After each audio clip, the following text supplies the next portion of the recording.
Song లాస్ట్లో ఒక frame అయితే ఉంది. ఆ అనంత పద్మనాభ స్వామి వారి విగ్రహం ఉన్న ఫ్రేమ్ అనమాట.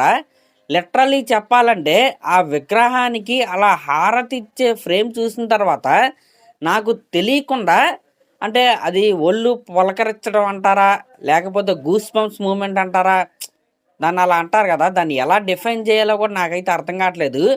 ఆ రకంగా అయితే నా శరీరం అయితే అయిందనమాట. నిజంగా ఏమన్నా ఫ్రేమా అదిరిపోయింది. నిజంగా దేవుడా, అదిరిపోయింది ఫ్రేమ్ అయితే. ఎందుకు ఇప్పుడు నేను మాట్లాడేది నాగబంధనం సినిమాలోనండి నమోరే సాంగ్ గురించి అనమాట. ఇందాకే జస్ట్ ఆ పాటను అయితే వీళ్ళైతే రిలీజ్ చేశారు. ఆ పాట కనుక ఎవరైనా చూడకపోతే ఒకసారి అయితే చూడండి. ఎందుకంటే ఆ సాంగ్లో ఉన్న ప్రతి ఫ్రేము, ప్రతి విజువల్ అసలు ఎంత గ్రాండియర్గా ఉందంటే, అంటే ఇది ఈ నాగబంధనం సినిమాని నేను అనౌన్స్ చేసినప్పుడు చాలా లైట్ తీసుకున్నా. ఎందుకంటే ఈ సినిమాకి డైరెక్టర్ ఎవరంటే అభిషేక్ నామా గారు. గతంలో ఆయన తీసిన ఒక సినిమా ఏంటంటే మన కళ్యాణ్ రామ్ గారిది ఒక సినిమా అయితే ఉంటుంది, డెవిల్ అనమాట. ఆ సినిమా రిలీజ్ అయ్యే ముందు ఒక ఇష్యూ అయితే అయింది. అదేంటంటే ముందు డెవిల్ సినిమాకి ఒకరినైతే డైరెక్టర్గా అయితే పెట్టుకున్నారు. ఆ సినిమా రిలీజ్ అయ్యే టైంకి అభిషేక్ నామా గారే ఈ సినిమాకి డైరెక్టర్ అని నేమ్ అయితే పడింది. ఆ డైరెక్టర్ నన్ను కావాలని తీసేశారు, నా స్టోరీని దొబ్బేశారు, ఈ విధంగా ఇష్యూలు అయితే అయినాయి. మళ్ళీ ఇప్పుడు నాగబంధనం సినిమాతో అభిషేక్ నామా గారు అయితే వచ్చారు. స్టోరీ, స్క్రీన్ ప్లే, డైరెక్షన్ ఆయన పేరు అయితే పడింది. నేనైతే లైట్ తీసుకున్నా. ఎందుకంటే ఏ ద్వారా పోస్టర్లు అయితే వీళ్ళైతే డిజైన్ చేపించి ప్రొడ్యూస్ చేసి అలా వదిలేస్తున్నారు, ఏదో లాగేస్తారులే అనుకున్నా. మొన్న ఈ సినిమాకి సంబంధించిన ఒక టీజర్ కట్ అయితే రిలీజ్ అయింది. నిజంగా అవుట్ స్టాండింగ్ టీజర్ కట్, అది అవుట్ స్టాండింగ్ టీజర్ కట్.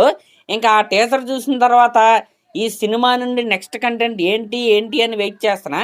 ఈరోజు అయితే ఈ పాట అయితే రిలీజ్ అయింది.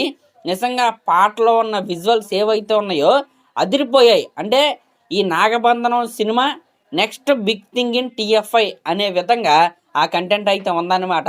నిజంగా ఇచ్చి పడేశారని చెప్పాలి. ఇంకా ఈ సాంగ్లో ఉన్న మెయిన్ లీడ్స్ ఎవరంటే మన నభా నటాషా గారు, అలాగే దక్ష నగాకర్ గారు. వీళ్ళిద్దరూ కూడా ఈ సినిమాలో హీరోయిన్స్ కింద అయితే యాక్ట్ చేస్తున్నారు. వాళ్ళిద్దరూ కూడా డ్యాన్స్ అయితే చాలా అంటే చాలా బాగా వేశారు. వాళ్ళ స్క్రీన్ ప్రెజెన్స్ ఏదైతే ఉందో అదైతే చాలా బాగా నచ్చింది. ఇంకా ఈ సాంగ్ని కొరియోగ్రఫీ చేసింది ఎవరంటే మన గణేష్ ఆచార్య మాస్టర్, అలాగే సృష్టి వర్మ అనమాట. వాళ్ళు కూడా కొరియోగ్రఫీ చాలా బాగా చేశారు.